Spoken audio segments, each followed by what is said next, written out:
Today I am celebrating the World Menopause Day, and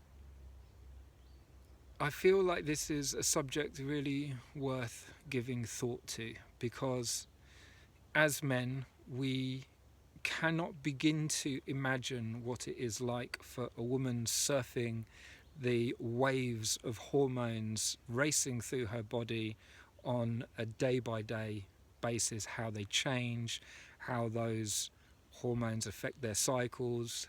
It seems to connect them to nature, where they're willing to explore that. And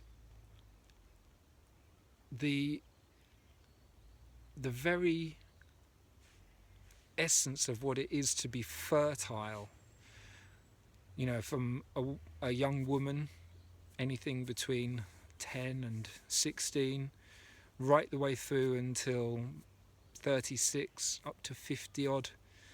Women are in tune with the moon, releasing an egg pretty much once a month, depending on how their cycles are and how their physical health is. And this continues for a long time, and it's very unfortunate there are a lot of women today who consider this to be a curse. An older man when I was very young, tuned me into the particular smell of a woman when she's on, and how beautiful it is. And to have a respect for this river of feeling that women find themselves drawn along with. It's an absolute mystery to us as men, and it also seems to be an absolute mystery unto women who have to go through this process. And it's a very interesting thing that so many women refer to this as a curse, or are not in tune with their natural cycles, so that it feels like something unpleasant that they have to endure or go through. And yet there's this moment when they cease to come on, when they enter menopause and they no longer have a period every month, and suddenly they come to mourn this potential to become a mother that was running through their body every month. It signals a whole new period of life where they mature into a completely different set of hormones and a different state of being.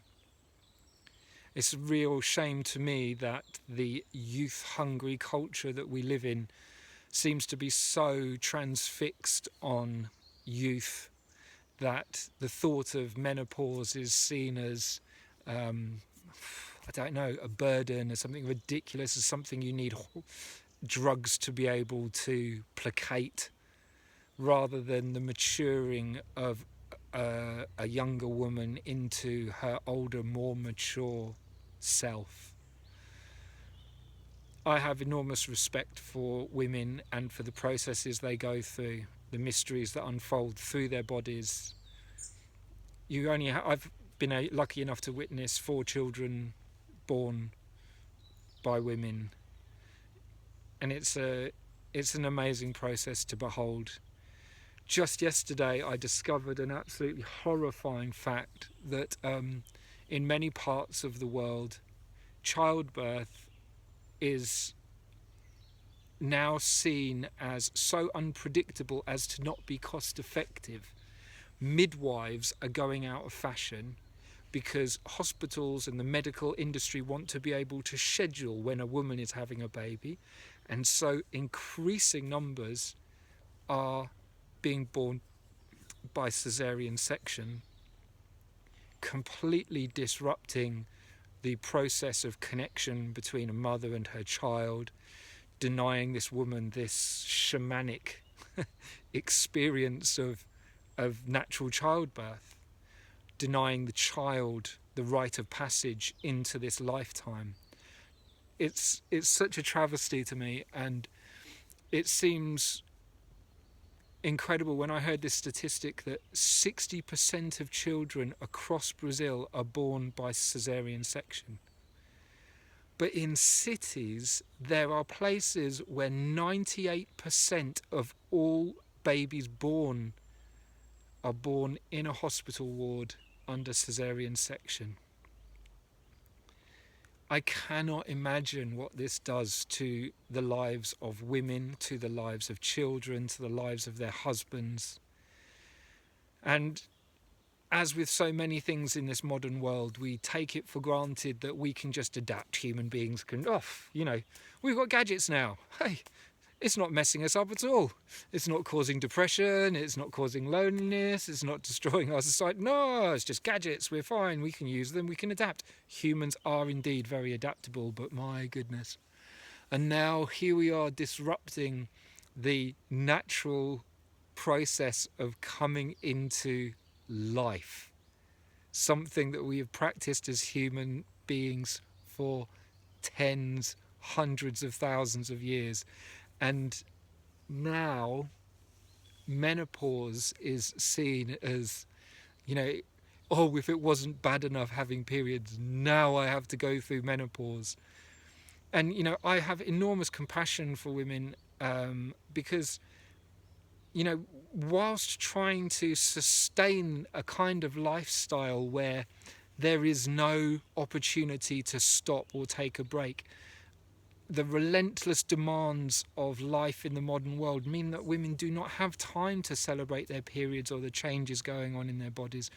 Most people have never even heard of a moon lodge, and the fact that for around the world, the female part of the community would come to a halt at the time of the moon when the women would go into their bleeding period and retreat to be amongst women, to take a break from the normal chores and demands of life, to just embroider, to go inwards, to take part in handiwork and craft work, and to celebrate what it is to be a woman in tune with nature, in tune and in harmony with the movements of the sun and the moon especially.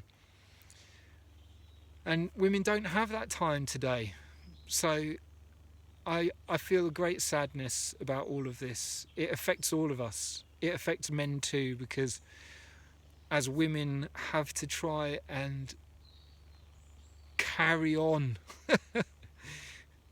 in total disregard for what their body might be asking them to do, to just sit still, to go quiet, to just tune in to what their body's saying to them, to what their spirit is calling them to do.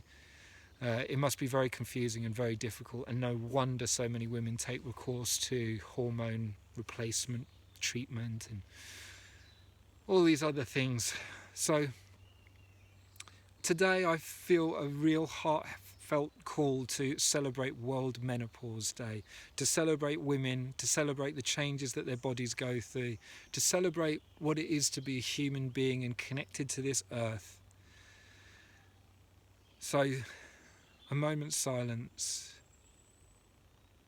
for women on this special day, World Menopause Day.